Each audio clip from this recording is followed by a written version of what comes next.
Thank you very much for joining. This is our ninth webinar in our self-build series, and it's really a series to give you the tools and knowledge to get you started on your self-build journey. Today's all about turnkey, so it should be a good and informative session. As always, it will be recorded, and it'll also be uploaded to YouTube and the website afterwards. Excuse me. So if you could just keep your mics and cameras off for the duration of the session. And if you've got any questions as well, if you can pop them in the chat or the Q&A section, we'll allow a bit of time at the end to answer any questions that you might have. So today we're joined by Alasdair Stephen, who a lot of you will have seen or met before, Managing Director and founder of HebHomes. And we've also got Justin Rawson today, who's one of our affiliate contractors who runs Kepranich developments. Thanks for joining us, Justin, and nice to see you, Alasdair. So Justin's one of our affiliates, and we've been working together for a number of years now, and he's built several of our clients' homes across Scotland, ranging from partial and full turnkey. So Justin and Kepranich are based in Perth, but are willing to travel for work. So today we are, let me just change slides. We're covering turnkey, as I said, so we'll be running through why turnkey, so the features and benefits of turnkey and why it's beneficial. Tendering made simple, so how you agree costs and contracts, contract administration, the turnkey process, your build options, an overall build view of how the build comes together, and some example builds that we've done in the past. So Alistair's going to start us off with a summary of why turnkey. Okay, hello everyone. Great to see so many people here today. There were two main reasons why we started turnkey. One was the performance of contractors that we had no control over, and the second one was really demand from our clients.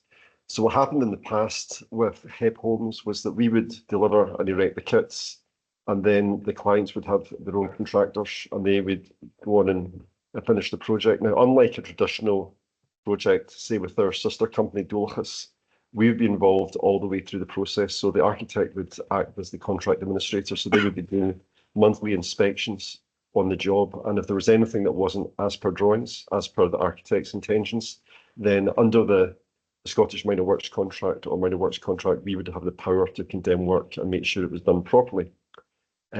But with HebHomes as a kit house company, what we would find is that on returning to the completed house, very often a contractor that the client had found had bodged the work. They had replaced specification, which was sometimes just for the convenience of the contractor, saved them money. He'd missed out details which really were essential to the architectural quality of the building. And also, you know, clients would make changes. They would make decisions on site that they hadn't really thought through. And sometimes that would be encouraged by the contractor. Sometimes it was the client's own decision. So a good example would be, for example, the kitchens. They wouldn't follow kitchen designs. They would put in something which really didn't work in elevation. So the internal elevations of the building might be spoiled. There could have been a cupboard that was sticking out that could catch your eye. It was dangerous. So it just wasn't the quality that we expected. There was also the demands from clients who just did not want to go through the process of trying to find contractors. And more recent years, that's become increasingly difficult. I remember being contacted by someone who said that in the Oban area, there literally was no one available, no local contractor available for 2 or 3 years. And so they wanted a situation where they could have us organising a contractor early on in the process, so it was for their benefit as well. So that's really the reason why we started it. And the great benefit, as I say, for the client, you can have a contractor who we have got oversight over, that we know is good, that's built our houses before, that's not going to make mistakes. We've got them lined up well in advance. So once your building warrant approval comes through, hopefully the contractor will be ready to start rather than going through a tender process. We had clients who would go into a tender process, which costs quite a bit of money, maybe putting out a tender to 4 or 5 different contractors and nothing coming back. Or if they did get a tender back, it'd be overpriced and the contractor might not be available to start for a year. So these are the sort of problems that clients were dealing with that we're trying to resolve. through the turnkey process. So I think one of the examples of the success of turnkey is that many of the houses that we get photographed on our website, I would say the majority of them, are actually built by our turnkey contractors, because we know they build to the quality that we expect as architects. There's no bodging. It's been the details have been followed, and it ends up the way that the architect intended. The high quality architect design kit houses. So we started this tender process, this turnkey process in Scotland, but we've recently been expanding it to England and Wales. So Fraser will give more details of that in the future, and we hope to get in Ireland as well. But as I say, this has really come from two particular demands. One, we want the quality of our kits, of our houses that we've designed, to be the quality that we expect, and we finally get that with our turnkey contractors. Secondly, our clients are demanding it because they don't want to go through the hassle of a very fraught turnkey process, where over recent years it's been extremely difficult to actually get the contractors that they want to build to the time and the quality that they want. And I think, as you touched on, Alasdair, we were looking at the process of tendering and the traditional way of progressing to site, and we saw an opportunity to simplify that whole process by using our affiliated contractors like Justin, and perhaps Justin, you could touch on how your experience of working with HebHomes and our kits and following on, because you do develop a familiarity with our system and designs. Yeah, I think it was a steep learning curve initially, because it's a very different product to what we were used to. We were very much involved with building both traditional houses with block, and then moving on to open panel timber frame houses. And then Heb came along a number of years ago. We established a relationship with them, initially with SIP houses, with Pandalo houses, and now with the new Sigma product as well. And certainly, initially it was tricky to get on board with all of the new design ethos. But over a period of time now, we've become incredibly familiar with their product, and it's become second nature to what we actually do throughout our company. Absolutely. Yeah. Great. Ali, do you want to touch on tendering the process? Yeah, I mean, one of the potential downfalls of having using our turnkey service with our affiliate contractors, and it would be the same if you were just going for a direct just appointing your own preferred contractor. So that's something to point out. If you decide that you want the turnkey package, you can, if someone local becomes available closer to the time, you can always swap. It doesn't really matter for us. But what matters really for you is this fear at the back of your mind that you might not be getting the best price. And there is always that risk, whether you're negotiating with a local contractor or you're using our affiliate contractor. So it's very important, and we recommend this from the beginning, that an independent QS checks the figures. Now, this is for your benefit, for your peace of mind, but it's also for the benefit of our affiliate contractor as well. So I'll give you a quick example.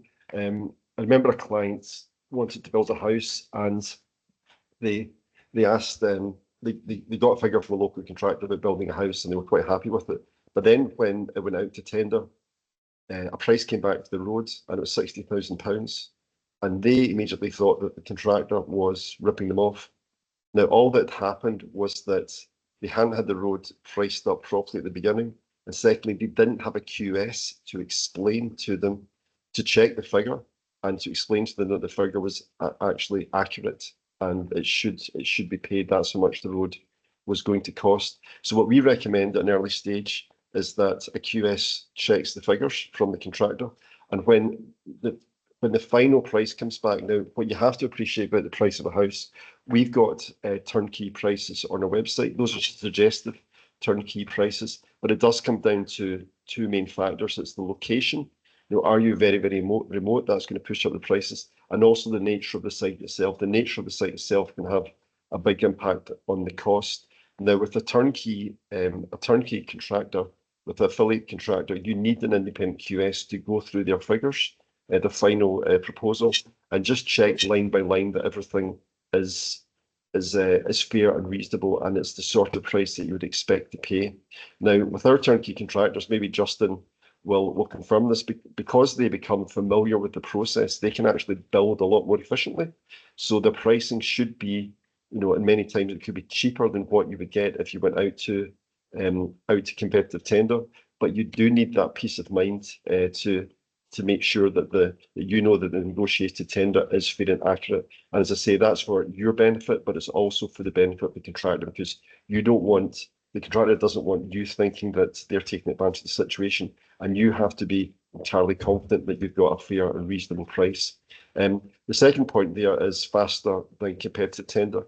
As I touched on before, we had clients who were waiting months and months for tender prices to come back. And again, Justin, you might be able to confirm this as well.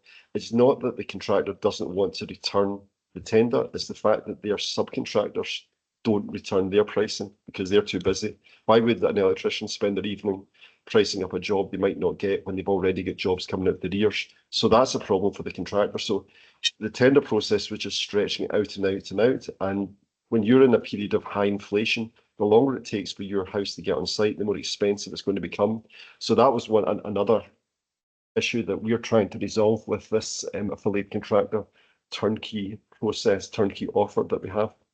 And moreover, we can get numbers, provisional numbers early on, because as soon as initial planning drawings are produced, we can run numbers for a feasibility study, even before the formal documentation is issued. And then at the point when the working drawings are produced and the QS is involved, or the contract administrator, that can then be formalized. But at least it gives people a much more accurate indication of what costs are likely to be earlier on in the process. So there's more cost certainty earlier on, and the whole process is quicker. Yeah, I mean, that's the great thing about it. Is you're building a relationship early on between the turnkey contractor and yourselves, and having that good relationship, that rapport between yourselves as the client and the main contractor is really important, just building that trust. And that trust comes from that early consultation, the advice from the likes of Justin on price, and also having an independent quantity surveyor, an expert in pricing, to make sure that you are reassured that the pricing is fair and reasonable. Now, the other benefit is if an affiliate contractor is not going through a tender process, which can actually be very time consuming, and remember, there's quite often only a 1 in 5 chance they're going to win the job. They're going to price in all that extra work. So there's saving of time, there's a saving of costs for consultations, for a QS doing the tender process for you. So there is a saving of money in some respects, both from the affiliate contractor who can pass that on, but also saving from not having to engage a consultant like a QS to do a full tender process with you, which again can add to the costs. So that's where lower consultant costs. I think that's why that's mentioned within this slide. Have you got anything to add to that, Fraser? I think the point about quality is important, because we want to build beautiful buildings that are very high quality, that are going to stand the test of time. So through family use, through having dogs in the house, we want the house to look beautiful in 10 years' time. So the quality aspect is incredibly important, and we want to be proud of our buildings. And it really helps us do that through our affiliate network, because we've got contractors that are really proud of their work. They love to showcase their projects and show that they've built a really high quality product at the end of the day. Yeah, I mean, it's really important for us as HebHomes, we're an architect-led kit house company. I think the only one, and we, as a lot of you may already know, we came out with Dulkus Architects that just won the Scottish Architecture Practice of the Year. And there is a difference between having a bespoke design with Dulkus and with HebHomes. Now, what we want at HebHomes, we get standardized designs, and there's a lot of savings that can be passed on through having a standardized kit house.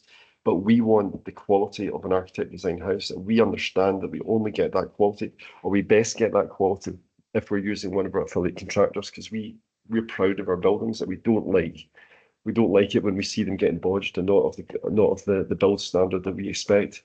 But if you're on this seminar just now and you're really obsessed with details, and you want something quite bespoke, you can talk to Dulkus, they'll do something extraordinary for you if you want to go through that design process. But with HebHomes, we want you to have the quality of an architect design house, but really simplify it, save a lot of money for you, and get it on site a lot quicker. So, and the final point there, the turnkey fees, we are paid a small fee, and it's based on the size of the house. And we don't know what that fee will be, but what will happen is that that fee will be built into the spreadsheet that the QS will produce when the house is priced up. So it's all very, very clear how it's paid, when it's paid, what it's going to be, so that there's nothing hidden at all. So that's just to emphasize that point there.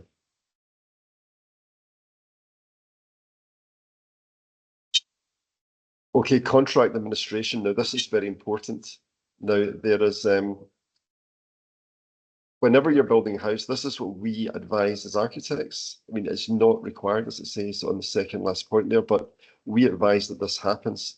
And it's sometimes, you know, counterintuitive, because what's important, well, first thing to emphasize is that the affiliate contractors are not part of HebHomes. We don't own these contractors. We've just identified them and we've got a relationship with them. And that means that there's a separate contract between ourselves and the client. It could be yourself with the supply and erection of the kit, as well as providing all the drawings, and also completing the kit, doing the rest of the work on site. Now that's a contract, a separate contract with a contractor.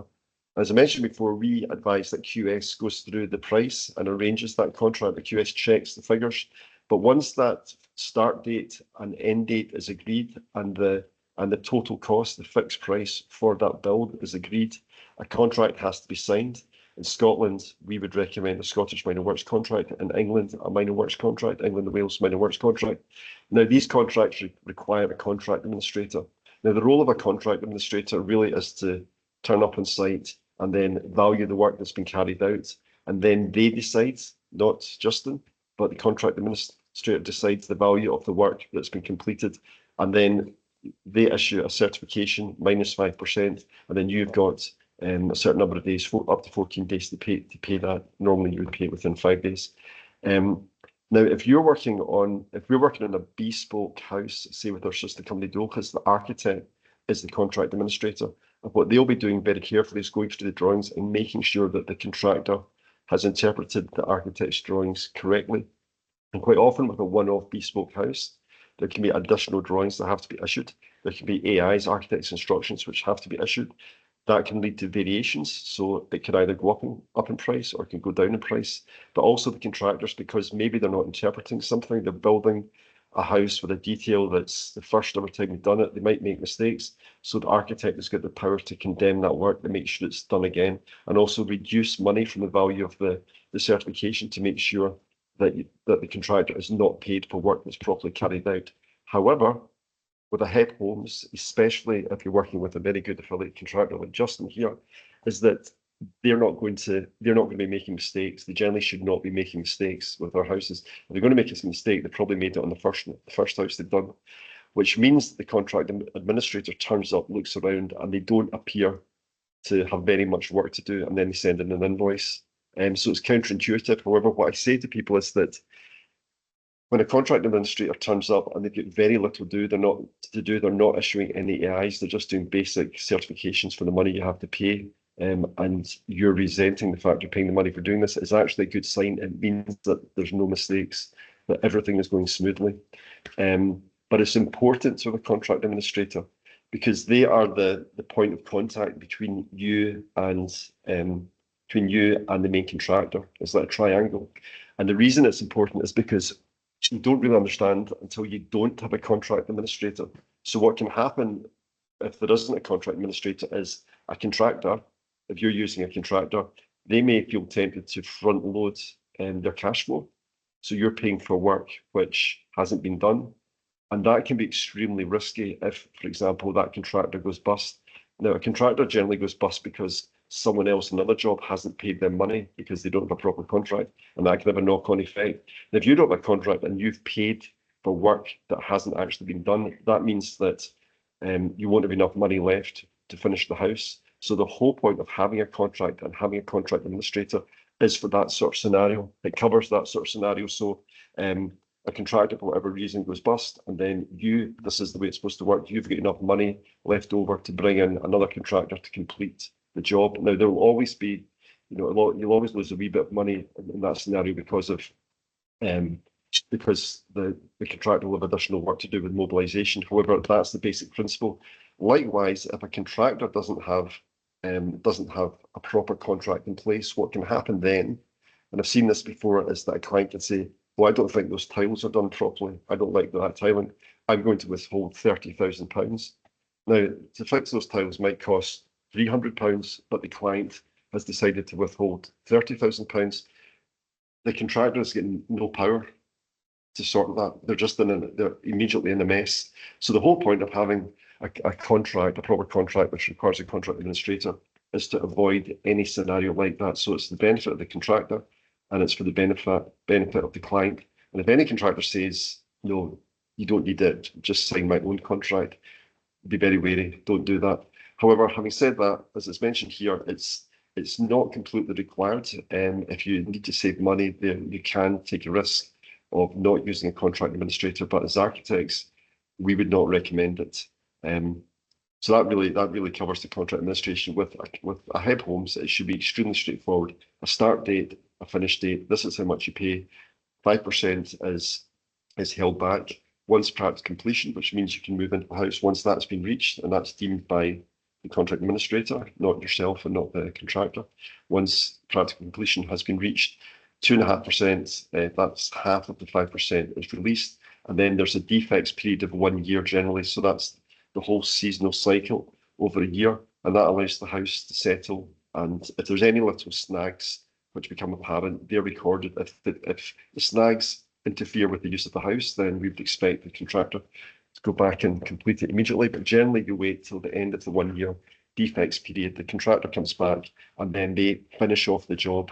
Now, occasionally you'll have a scenario where, say it's an extremely remote site, and there might be a very, very small snag for the contractor to send people up over a long distance to go and fix that snag. They won't want to do it just because it's going to cost them so much money for something which is de minimis. It's quite insignificant. So what you can do, and what the contract allows for, is for you to organise through the contract administrator for someone locally to fix that, and then that money is taken off the final retention, which you've still got 2.5% of the value of the contract. So it's there to allow a certain amount of flexibility, but it's really up to the contract administrator to make sure that that's resolved. But we HebHomes, if there's any problem at all, we'll step in and try and get it fixed, because we want our affiliate contractors to offer an extremely good service. And if we find that clients are getting upset or they're not getting the service they're expecting, we have got a level of control over the affiliate contractors, because if they fail, they won't get another job off us, and we'll come in and try and resolve it. But yeah, that's the basis of contract administration. Is there anything you want to add there, Justin? I think that's pretty robust, isn't it? I think ultimately, from my perspective, building a house is going to be the most expensive purchase of a client's life, most likely. And you're going to be nervous if you're going to be doing that. And going down the route of contract administration, to me, just gives comfort to all parties of the contract, just to make sure that everything will run smoothly, and just to know there's that first level there of essentially arbitration. If there's any issues arise anywhere at all, it can just be smoothly resolved as part of the standard and everyday contractual process, rather than having things escalating out of control. It's just a much quicker and easier way to build the house. Yeah. I mean, a common problem which the contract administration, having a proper contract, will resolve is the problem of clients going on site and instructing subcontractors. A common one is coming up on site and saying to an electrician, "Oh, can you put in a light over there?" Or, "I've decided I want this over there." Now, let's think about this. If you come in at a certain stage and ask for a new switch or a light bulb, now if the house has already been painted, the guy on site may very well say, "Yeah, that's fine, I'll do it," and then they'll start doing it, and they'll require the joiner. There's the electrician that's required, the taper and filler required, and the painter. So there's basically 3 or 4 trades, and that can cause a delay. And if the main contractor hasn't been instructed, then what's going to happen, and this happens, I mean, Justin, you've maybe experienced this in the past, is that one of your subcontractors comes up to you at the end of the job with a bill saying, oh, by the way, the client turned up on site and has instructed all this work, and I've been keeping a tally of it all, and it's not been recorded, and there's no evidence, it's not been done properly through the contract. So you don't have if you've got a proper contract, what happens is that any changes on site, which I don't recommend, they have to be instructed by the contract administrator using an AI and architect's instruction. And what you should get from the contract administrator is an estimate of what that's going to cost before the work is carried out. That means that all eyes are open and there's going to be no surprises. If you go in and start changing stuff, instructing a subcontractor to the main contractor, and they've not told the main contractor about it, and the main contractor at the end of a job is suddenly presented with a series of bills, the main contractor is going to have to pay it because he wants to maintain a good relationship with his best electrician or his best plumber or whoever. However, I've heard in the past of clients having huge fights with the contractor at the end through this very scenario, just because they didn't realise what little things they think are just small changes on site actually have a big knock-on effect, and it's costing someone a lot of money. And ultimately the client will have to pay, or they'll be falling out with the contractor. So it's really important that things are done properly. But as I say, one of the huge benefits of a kit house is that there shouldn't be any changes on site. And it should, as Justin says, everything should be extremely smooth. And everyone tends to be anxious when they're building a house because they are spending the most money they're ever likely to spend in their lives, unless people in this seminar buy extremely expensive cars or something, I don't know. But for most people, it's the most expensive, the most money they'll ever spend. So therefore, you are going to be anxious. And with contract administration and not changing things and using a kit where everything's worked out properly beforehand and you get robust details and drawings, it should be pretty smooth. It's not to say there won't be hiccups along the way. Weather can be one of the problems. I'm sure Justin can explain that contractors can be let down by their subcontractors. But that's Justin's problem. What you have to understand, when you go on site, the project manager is not the contract administrator. It is not HebHomes. Justin is the project manager. It's his job to sort things out. He can build the house standing on his head if he wants, doing handstands. Contractually, what he has to do is get it finished on time for that price to the quality that's expected.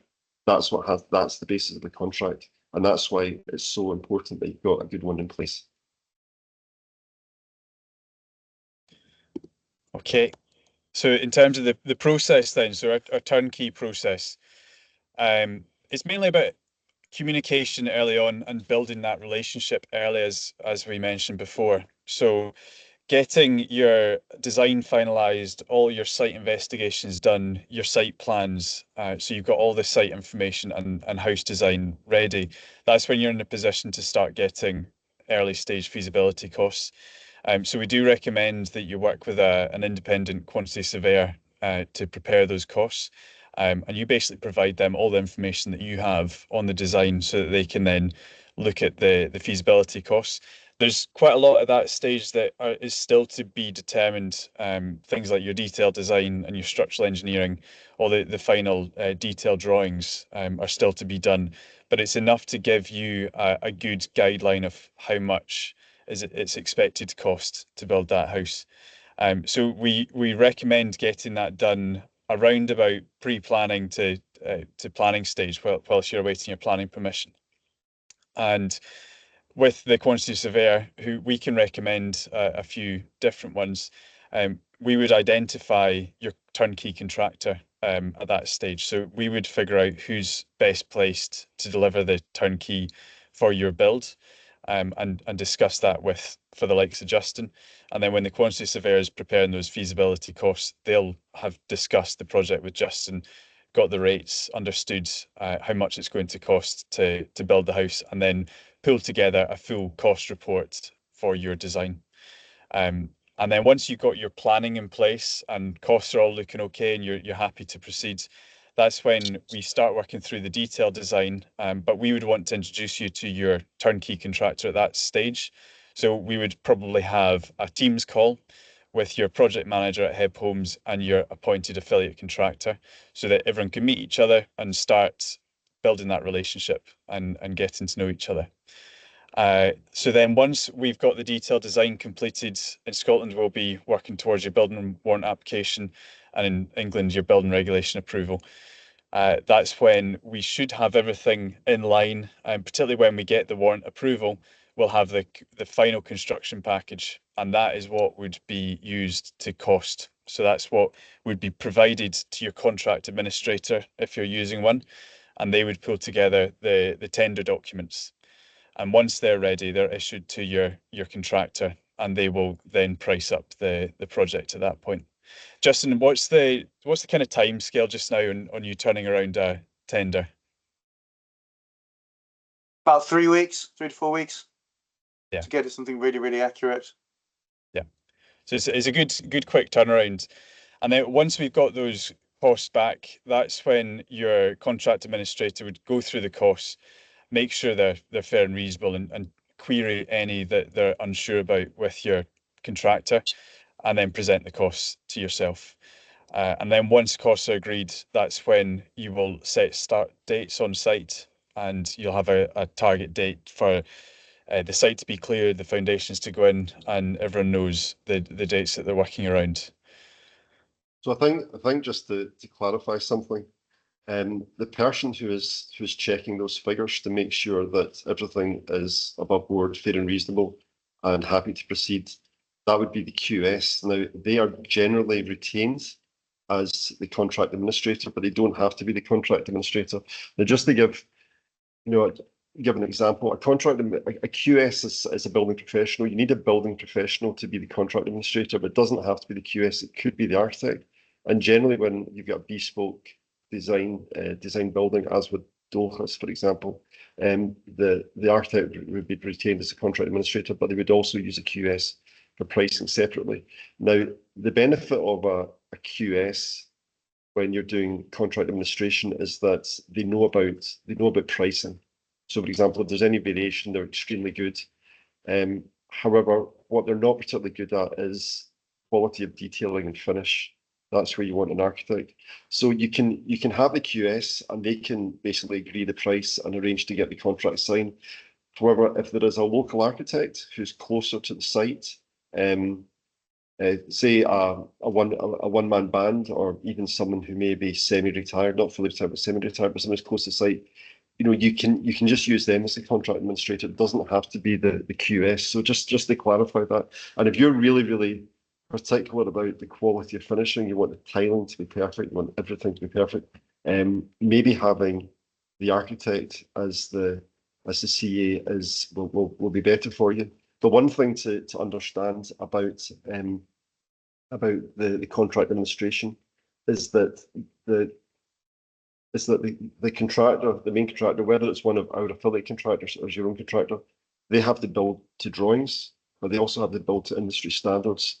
So if you're expecting the tiling quality of an artisan getting flown in from the south of Spain or Italy, you're not going to get that with a contractor in the West Highlands of Scotland. You're going to get something which is very good, but it's not you. It's not your decision as to whether you've reached the standards that are acceptable under the terms of the contract. It's the role of the contract administrator to decide if the standards are acceptable. So if a contract administrator says, okay, that work has been carried out properly, and this is how much you get to pay, you cannot turn around and say, no, I actually think it should be slightly better.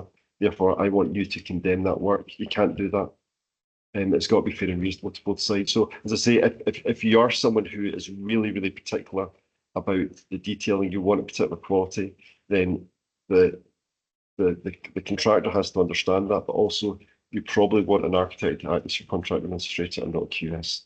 And this is why it's important to have a relationship earlier on, so that obviously any affiliated contractor can actually understand what's important to this particular client, what aspect of the build they want done in a particular way, or if there is, as you say, an area such as tiling that they want something done in a particular way to a particular style, that can all be known right at the start, and then it can be priced. And so there is then no dispute further down the line when actually the guys are on site actually undertaking the work. Yeah, no, that's a good point, Justin. I mean, this is a huge advantage of the turnkey service, affiliate contractor service, is when you build that relationship and the affiliate contractor understands what your expectations are in terms of quality of the finish, there'll be no dispute at the end. It's really, really important. So if you do want artisan tilers flown in from the south of Spain, Justin's priced that in. You quite often like to get out to site, Justin, as well, to meet the clients and see the site. When would you usually do that? As early as possible. Yeah. As early as possible. Certainly before we undertake any form of feasibility study or pricing, it's very important to go and see the lie of the land, look at the site, look at the access to the site, see if there are any restrictions. Ideally meet the client there as well in person. Yeah. Just walk it, talk it through, see what they want to do. Drawings and specifications are very good, but an hour or so in someone's company can tell you a lot more. Absolutely. Yeah. Okay, so onto your build options. So you do have a variety of ways to get your HEB home built, ranging from full turnkey to you managing the build yourself. So just to run through those options, full turnkey is obviously the full build managed by your affiliate contractor with HEB Homes erecting the kit. And then you've got partial turnkey, which is all the site setup, so your foundations and access, usually drainage, and then HEB Homes come along and erect the kit, and you will then get the affiliate contractor to complete the building externally, so things like cladding, roofing, and gutters, so it looks like a finished building on the outside. So that is a very useful service if you're in a very remote landscape that's really difficult to access trades and you just want to get the building sealed up as quickly as possible.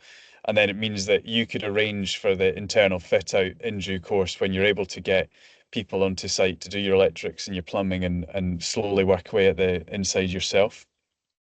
Yeah, I think that's particularly useful, say if you're on an island like Tyree, where we've used it a couple of times. So there aren't really many main contractors on some of these islands, and likewise, a turnkey contractor likely doesn't want to do a full build out there, because in the wintertime the ferries are difficult, in the summertime there's no accommodation available.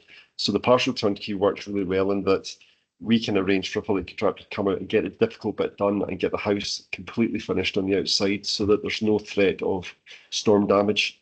And then also to benefit the island, you can use local tradesmen, so you're going local tradesmen to finish it off internally at your own leisure. So it works. It means that you've got a relationship on the island or in the remote area with local tradesmen, but you've got that difficult bit done when there's no main contractor around to actually do it.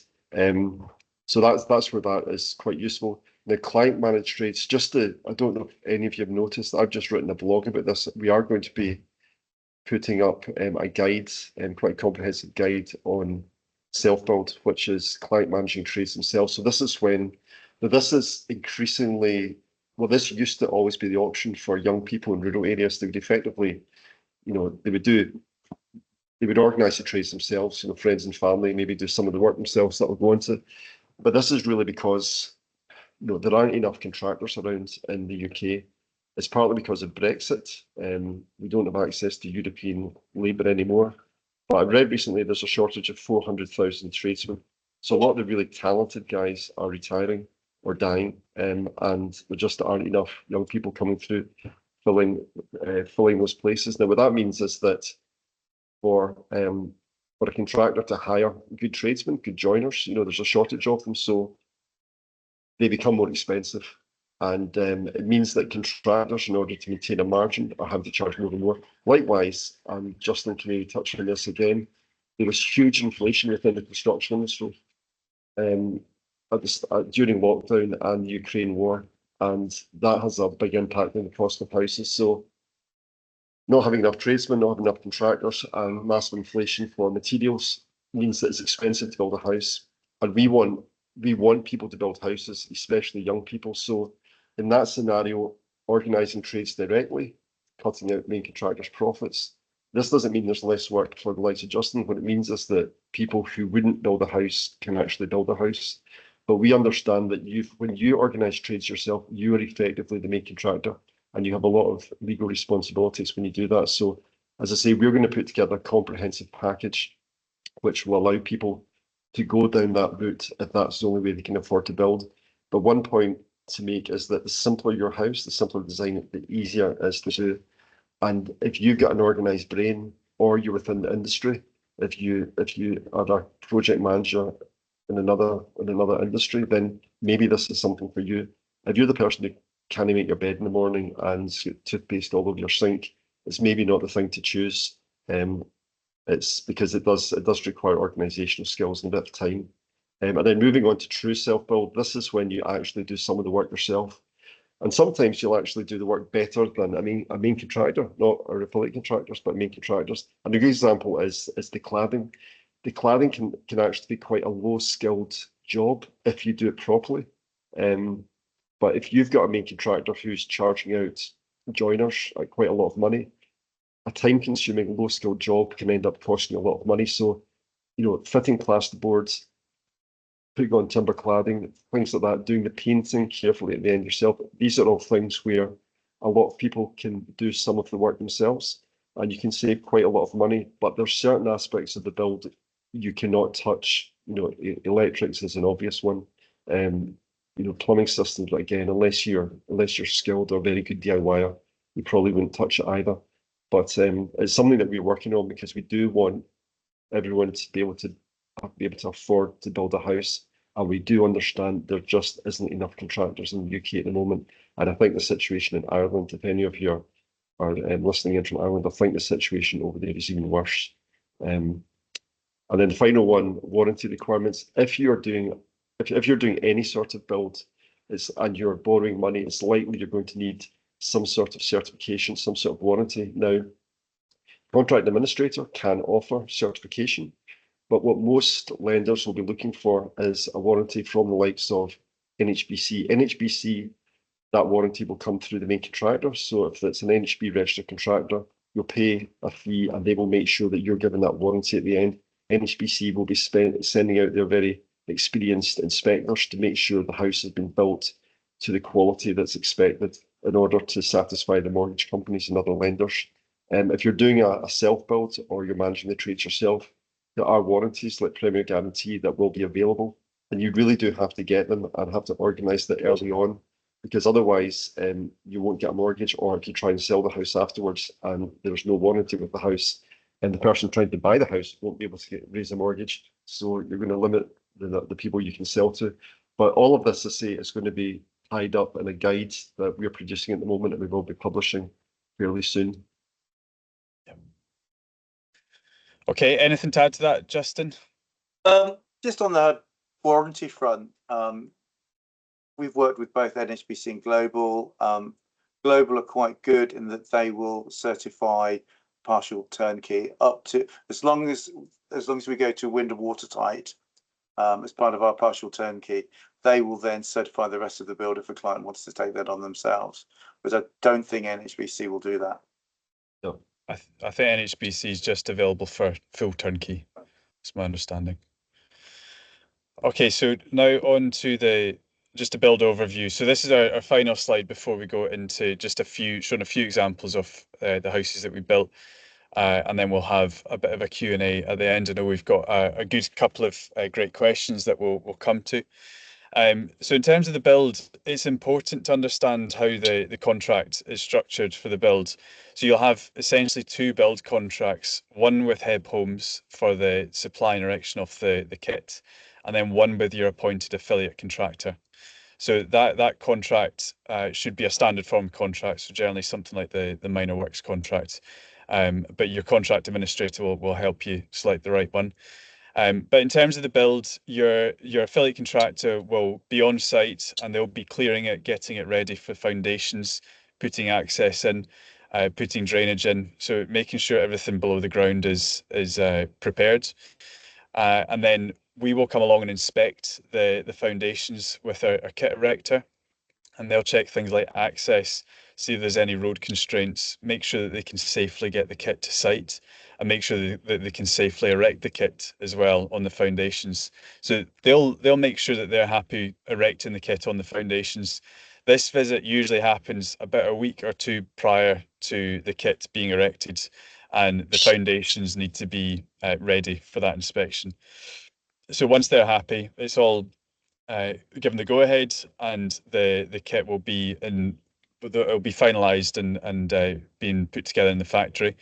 And then when it arrives, it's put up. If it's the Sigma system, our closed panel system, that usually goes up within the week, and the SIPS kit is usually about 2 to 3 weeks.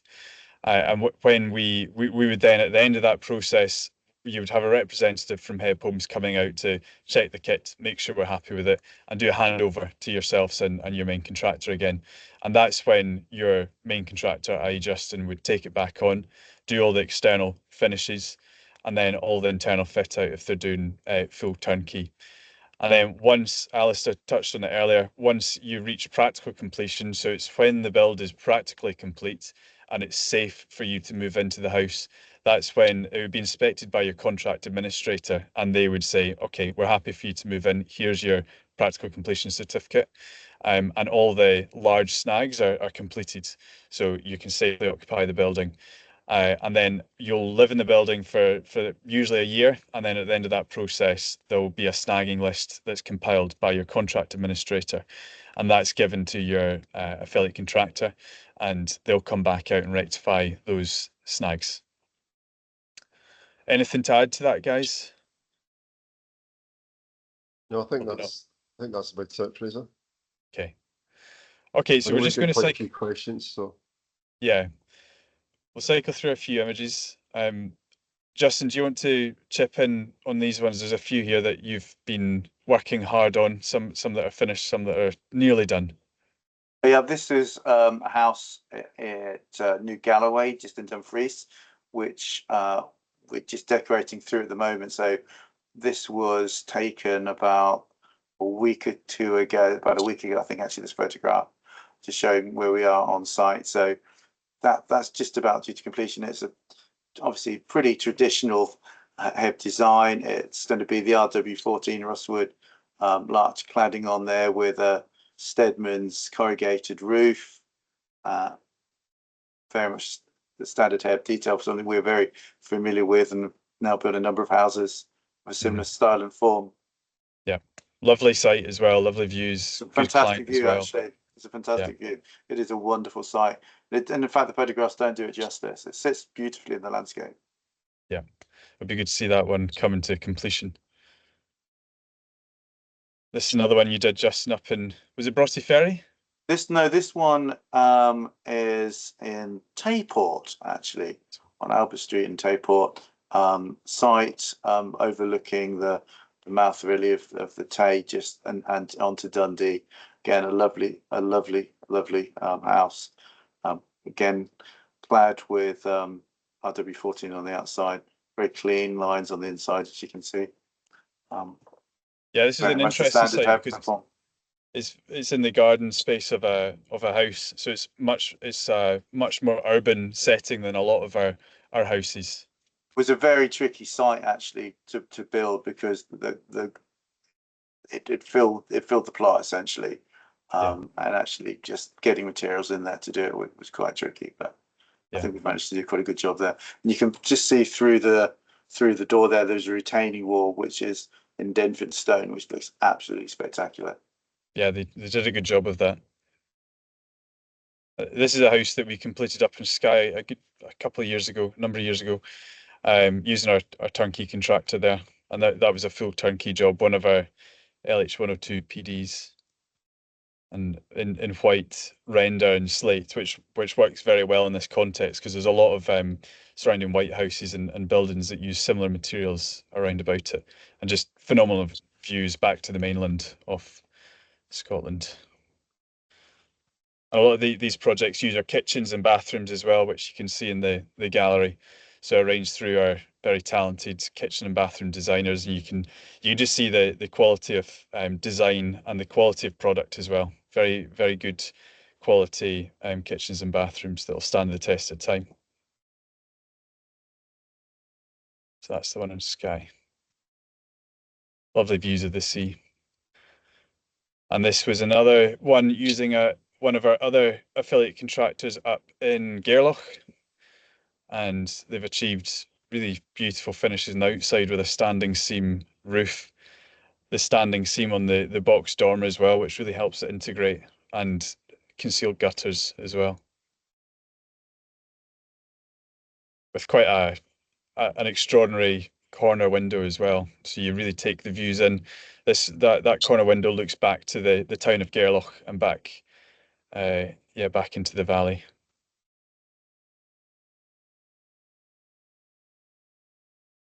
That's that view. Okay, so that's us at the end of the presentation. So we'll run through a few of the questions. Hopefully we should have time to run through all of them before we wrap up. So I'll just run through and pose the questions, and Alasdair and Justin, you can contribute where you can. So a QS, yep, that's quantity surveyor as discussed. So they're a cost specialist. They'll help you cost the job.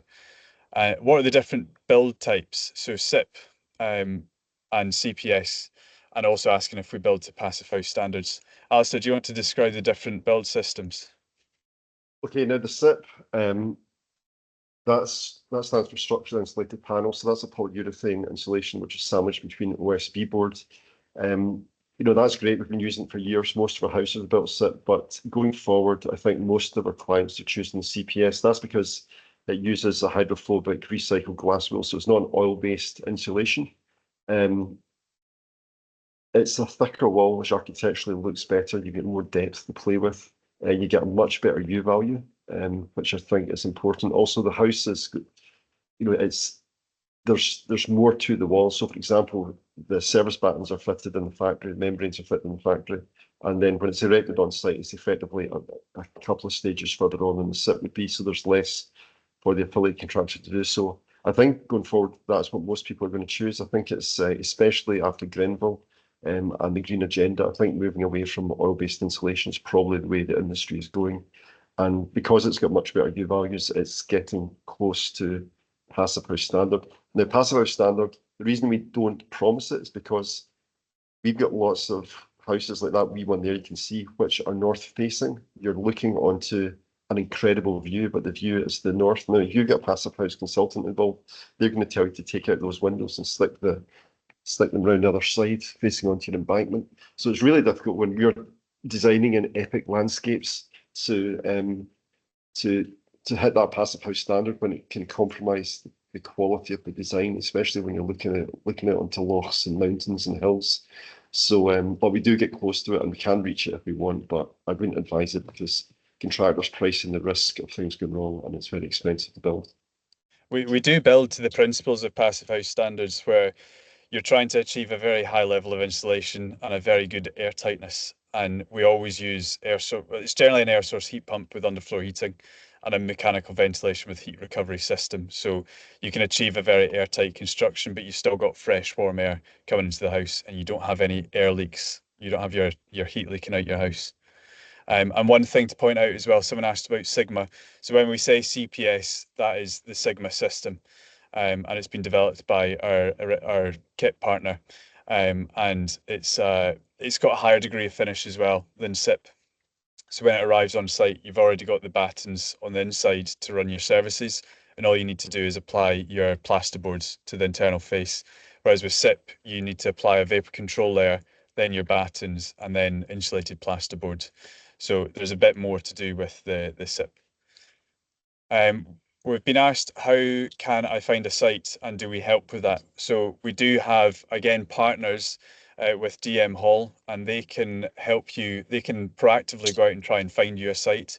So we actually did a webinar last year at some point with DM Hall with Jennifer, and we explained the process of them helping you find land. But they can also just add you to their mailing list. They do ask for a fee for the active land search. You can find a bit more information on that as well on the website through the guidance part of the website. Do we do bespoke for a commercial project? So our sister company Dulkus Design would build to help with bespoke designs. Ali, we did also get asked a question about the difference between HebHomes and Dulkus. Do you want to just explain the difference? Yeah, well, Dulkus is a traditional architecture practice, so they will design a house from scratch. Now, I think it's important to emphasize that sometimes people come to us where their site is so extraordinary or it's so difficult that it requires a bespoke solution. A HebHomes isn't a solution for every site, and it could also be, Dulkus could be a solution if you're particularly interested in design and detail and finishes, where you're interested in the process and you want to spend a year with the architect developing something quite unique. Even if that is you, I would advise speaking to Dulkus. They are the architecture practice of the year. But HebHomes is a kit house company, and the less you change the design, the cheaper your house is going to be, and the easier it is for yourself, ourselves, and the turnkey contractor. So that's the main difference. We're an architect-run kit house company, but we are a kit house company. Yeah. A question on when you should actually start speaking to contractors and getting quotes. So really, there's no time that's too early. We would usually recommend as early as possible. So try and speak to your contractor that you're interested in working with, and see if they're interested in working with you as well on your project.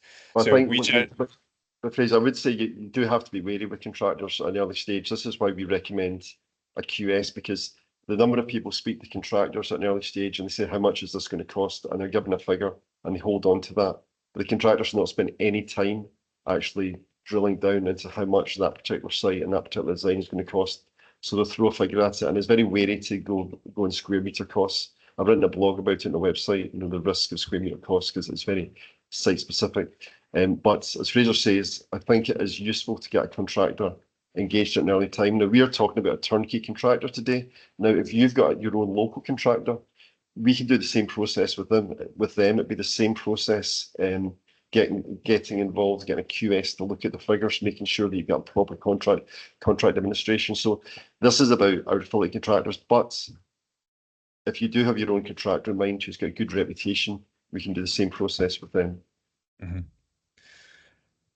Okay, and contract administration during turnkey, we did cover it a bit, but generally that's a third party.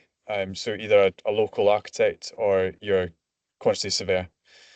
So, and then the next one is expanding. We're expanding into England. Can we let you know how we're selecting and vetting affiliated contractors? Presuming they've not built one yet.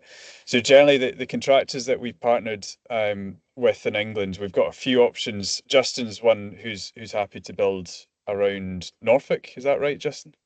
I knew because I'm from Norfolk originally. Yeah. But we are negotiating jobs at the moment in the north of England, and we are happy to go further.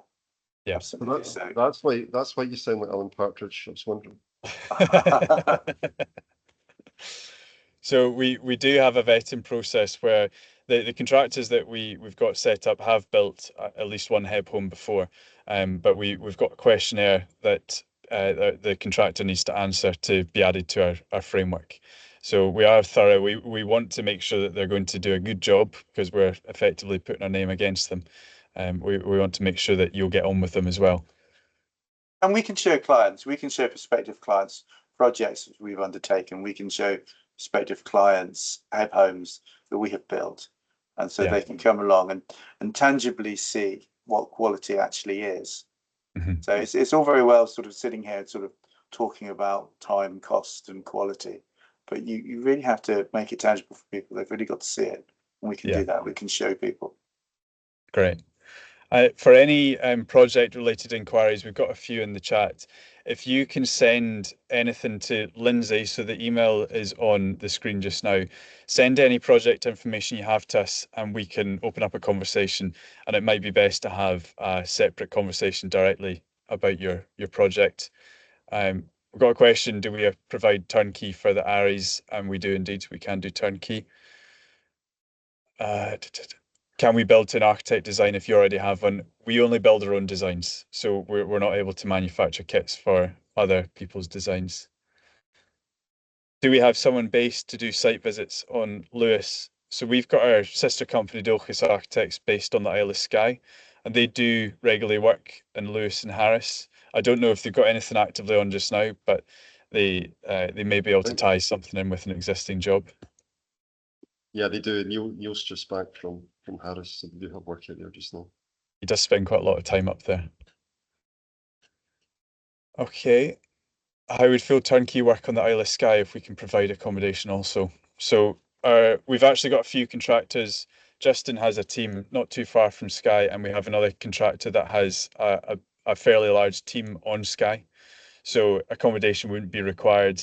Generally, it's not required for Skye jobs. It depends where it is because Skye is quite a large island. But we'll have various options for you on Skye. If you can provide accommodation, that's great as well because they can stay local and they don't need to travel back and forth. Levels of partial turnkey. Could you do the painting? So I presume the client's asking, could I do the painting and fitting of the kitchen? So essentially, partial turnkey could be, it's a sliding scale. It doesn't need to be clean cut at the end of the externals. So Justin, you would be happy to do Yeah, a level. I think if you're certainly wanting a warranty product, then as I sort of touched on earlier, global home warranties will certify your build as so long as we take it up to wind and watertight. Now we can take it up to any point, including full turnkey. So you can do whatever you want beyond that point, point in the build. I mean, as Alasdair said, that it's a pretty good idea to have a plumbing heating engineer on board, and also pretty much essential that you have an electrician that uses. But other than that, you can be involved in as much or as little as you like. Yeah, I mean, some contractors will be quite careful about, and it does come down to insurances. What they want to avoid is them doing a full build, but the client coming in and then doing some of the stuff themselves, or bringing in people halfway through the job and doing some of the work, but it's still but the main contractor's still got to complete the job. Now, the reason that can be problematic is, imagine if you brought someone in or you came in yourself and the house went up in flames. Who's responsible? The insurance companies are going to start looking for excuses not to pay out. So generally the best situation is the main contractor takes up to a certain stage and then they finish and then they walk away. Now, where it can become problematic is for the electrics, for example, because you have to have the same electrician who starts and finishes in order to get your certification. So you can't come in and you can't have the contractor walking away and the electric's not being finished. So I know that some contractors like Justin will allow people to come in and do some work, but I think as a general rule, you should be thinking about contractor finishing on site, contract over, then you come in and finish off. And as I say, that can't be the electrics because the same electrician has got to do all the work. Mm-hmm. Yeah. We've been asked, do we have testimonials? We do actually have testimonials at the bottom of our homepage. So some of them will be turnkey clients. But I think what's important is, if you are considering turnkey, is to actually go and see a house and meet the contractor. You know, we've got various houses that can be viewed. Some of them are turnkey, and actually speak to a client. And if you want further testimonials, we can put you in touch with people who've had the turnkey service. Yeah. Can we include solar and renewable heating systems? So we generally have an air source heat pump, and a lot of people do put solar panels on the roof, generally PV panels. So that's considered from the outset. We will look at your options with you of how you're going to heat and power your house. And generally MVHR is standard as well. So you get a combination of the SHP, MVHR, and then PV on the roof. Mm-hmm. Yeah. Do we have architects in the Republic of Ireland that can handle the build aspect? So we're partnered with DACA Architects in Dublin, and they will help you with planning and building control. And they would also be able to help oversee builds as well. They've got some contacts as well with contractors locally.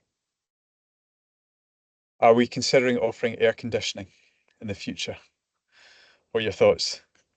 Well, I think for clients in the south of England, it might be a requirement, because it's so hot down there, but no prospect of that in Scotland. It's in my lifetime.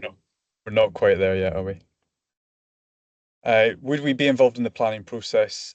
If so, do we find it difficult dealing with local authorities? So in Scotland, we offer a planning and warrant package, and that's where we deal with local authorities and we deal with getting the site surveyed for you. So yeah, we're more than happy to do that. If you're elsewhere, then we can recommend architects to take you through that process. So we've got full UK coverage now.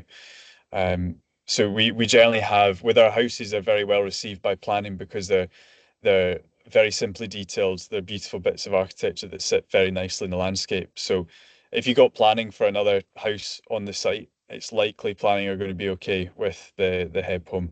Depends on your external finishes.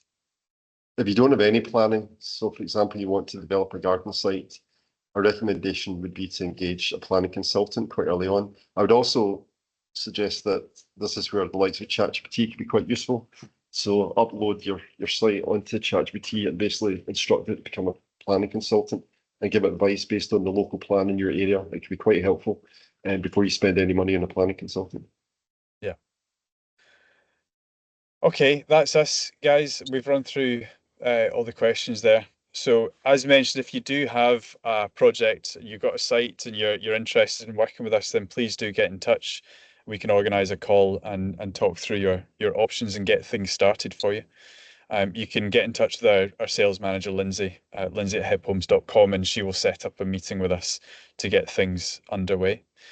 But thank you all very much for joining and for watching the webinar today. And Fraser, just one more thing before we go. Our next webinar, it's not been confirmed, but it's likely to be about self-build. So if you're someone who's interested in organising trades yourself and going through that process, we're going to have a webinar about that just so that you've got a wee bit more confidence if that's the approach you're thinking of taking. Yeah. Yeah, we'll be in touch. You'll receive another email about the next webinar when it's arranged. But yeah, thanks all for joining. Thanks also to Alasdair and our special guest, Justin, for joining. That's been really informative and I hope everyone's got something from that. But we will be in touch for the next one and we'll wrap things up there and hope everyone enjoys the rest of their day. So thanks, Alasdair and Justin. We'll see you soon. Thank you. Thanks, Justin. Thanks, Fraser. Cheers, Alasdair. See you later.